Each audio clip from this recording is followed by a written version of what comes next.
Alors voilà, on a Jésus. Jésus, les foules le suivent, c'est quand même une bonne nouvelle. Et lui, paf, il sort des paroles d'une exigence complètement dingue. Vous savez ce que ça prouve d'abord? Ça prouve que Jésus n'est pas un homme politique. Parce qu'il n'a rien compris au fait d'avoir des nouveaux électeurs. Quoi. Vous voyez ce que je veux dire? Si quelqu'un vient à moi sans me préférer à son père, à sa mère, à sa femme, à ses enfants, à ses frères et sœurs, et même à sa propre vie, il ne peut pas être mon disciple. Alors évidemment, quand on a préparé cette messe avec le bio, on dit, bon, c'est bien, mais c'est pas très réaliste. Comment peut-il demander de telles choses? On pourrait aller encore plus loin. Pour qui se prend-il donc pour demander de telles choses à ses disciples? Avec une telle exigence, c'est pas étonnant qu'il en ait si peu.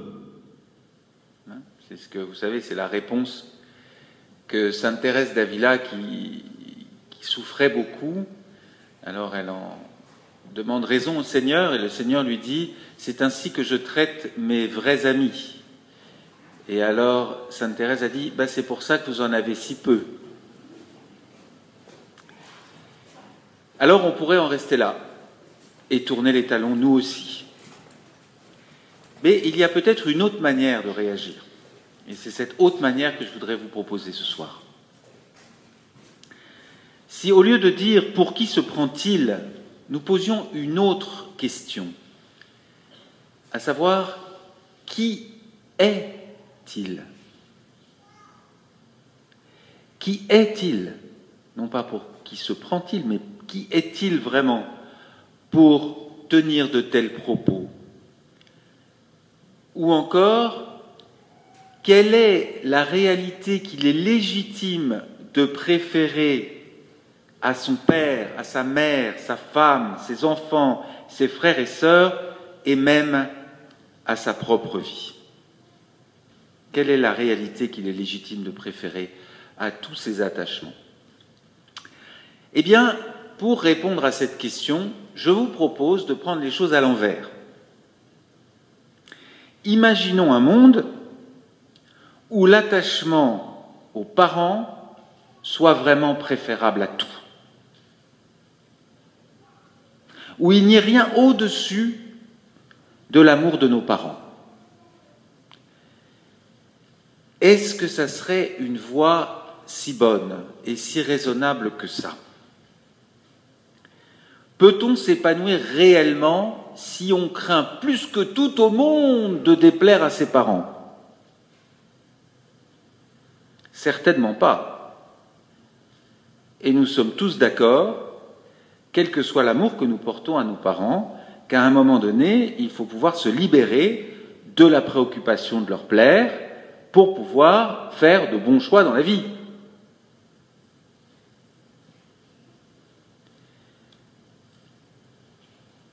C'est-à-dire s'engager dans une formation qui nous corresponde, trouver une personne avec qui on va pouvoir rester toute sa vie, en s'aimant de préférence, c'est mieux. Eh bien, ce qui est vrai pour les parents est vrai pour les autres relations familiales, même pour les enfants, quand vous aurez des enfants. S'il n'y a rien au monde au-dessus de vos enfants, pauvres enfants. Si les enfants sont l'unique raison de vivre de leurs parents, pauvres enfants. Parce que ça fait peser sur eux une pression intolérable. Ils sont responsables du bonheur de leurs parents. Vous voyez le problème. Et donc, qu'il y ait effectivement une réalité supérieure à tous ces attachements qui sont légitimes. Aimer ses parents, c'est bien, aimer ses enfants, c'est très bien. Mais qu'il y ait une réalité supérieure à laquelle on soit encore plus attaché, permet sans nul doute d'aimer ses parents ou d'aimer ses enfants de manière plus équilibrée et, je dirais, plus désintéressée. Donc de les aimer vraiment. Alors Jésus va encore plus loin. Il dit « et même sa propre vie ». Alors là, désolé, mais Jésus, ça va peut-être un petit peu loin, non? Peut-on préférer quelque chose à sa propre vie? N'est-ce pas un peu pathologique de préférer quelque chose à sa propre vie? Ne sommes-nous pas confiés à nous-mêmes par ton Père? Et donc responsables de notre vie, certes.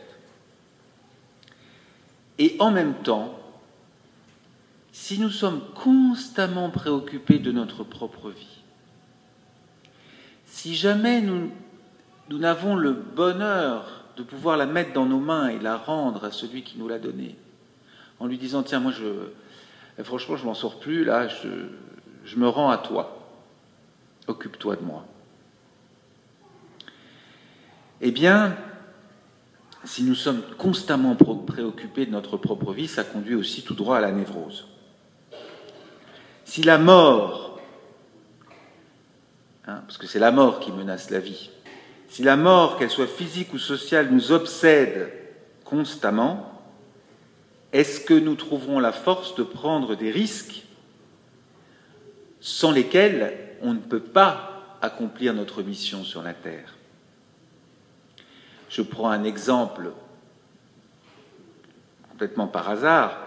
La peur de perdre des followers sur Twitter ou des likes sur notre page Facebook peut nous conduire à avoir des posts complètement insignifiants. C'est le truc qui plaît à tout le monde. Et ce qui est vrai pour nos posts Facebook est vrai pour notre vie entière. Si on craint de déplaire en permanence, eh bien, jamais nous ne serons nous-mêmes, jamais nous aurons l'existence que nous méritons d'avoir. Et donc, il faut pour cela, pour que nous soyons capables de relativiser, qu'il y ait une réalité plus haute que même notre propre vie, qui vaille la peine qu'on la lui remette. Alors Jésus affirme, comme ça, qu'il est lui-même cette réalité qu'il faut préférer à tout. Alors qu'est-ce que cela signifie? Parce que ça paraît exorbitant comme prétention. Mais ça signifie que ce que nous disons dans le credo,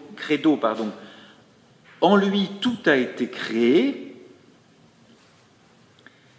cela signifie qu'il est lui-même ce lien vivifiant qui nous unit au Père. En lui, tout a été créé. Et en fait, il faudrait dire en lui, tout est créé, parce que la création, c'est ici et maintenant. C'est ce lien qui nous unit au Père. Il est le lien qui nous unit au Père. C'est-à-dire que le Christ est à l'intérieur de nous, cette transcendance, celui qui est un peu plus que nous-mêmes. Il est à l'intérieur de nous, mais il est un peu plus que nous-mêmes, et c'est à lui, c'est lui que l'on peut tranquillement préférer à tout au monde, parce que c'est en le préférant à tout au monde que tout au monde nous est redonné, et nos parents, et dans la justesse de la relation, et nos enfants, et nos petits camarades, et notre bon ami, tout. Et même notre propre vie. Grâce à lui, nous cessons d'être obsédés par notre construction personnelle, notre développement personnel. Vous savez, quand j'étais étudiant, un jour un prêtre, et je peux vous dire que ça a été un choc, il y a un prêtre qui m'a dit « Tu essayes de te construire une petite barque qui prend l'eau, alors que le Seigneur veut te construire un paquebot. » L'obsession du développement personnel, de la construction de notre petit ego, là. Ça nous prend beaucoup de temps. Et Jésus, justement, dans l'Évangile, il nous parle de cette construction. Il nous dit, il ne parle pas de bateau, il parle d'une tour. Si tu veux construire une tour, nous construisons nos existences comme des tours. Et nous imaginons qu'avec cette tour, nous allons pouvoir atteindre le ciel. Les gens de Babel ont fait la même erreur. L'homme ne pourra jamais par lui-même atteindre l'exaucement de son désir. Il faudra toujours que la tour soit un peu plus haute, qu'on rajoute un étage à la maison, ou une piscine dans le jardin, ou un truc. On n'en aura jamais assez. Et ce toujours plus qui habite notre âme, c'est pas par nos propres forces, par nos propres constructions que nous allons l'exaucer. Et donc l'accomplissement de notre propre vie, si on est un petit peu sérieux, ne passera pas uniquement par nos capacités de constructeurs. Elle passera par le fait de pouvoir nous abandonner et recevoir cet accomplissement. Les vrais accomplissements sont donnés. L'amour est donné. La vie éternelle nous sera donnée, Inch'Allah. Je sors de la mosquée, j'ai passé toute ma journée à la mosquée du coup. C'est vrai en plus. Voilà donc ce qui peut combler le cœur de l'homme. Jésus est l'amour, il est la vie. Il mérite effectivement que nous lui préférerions tout ici.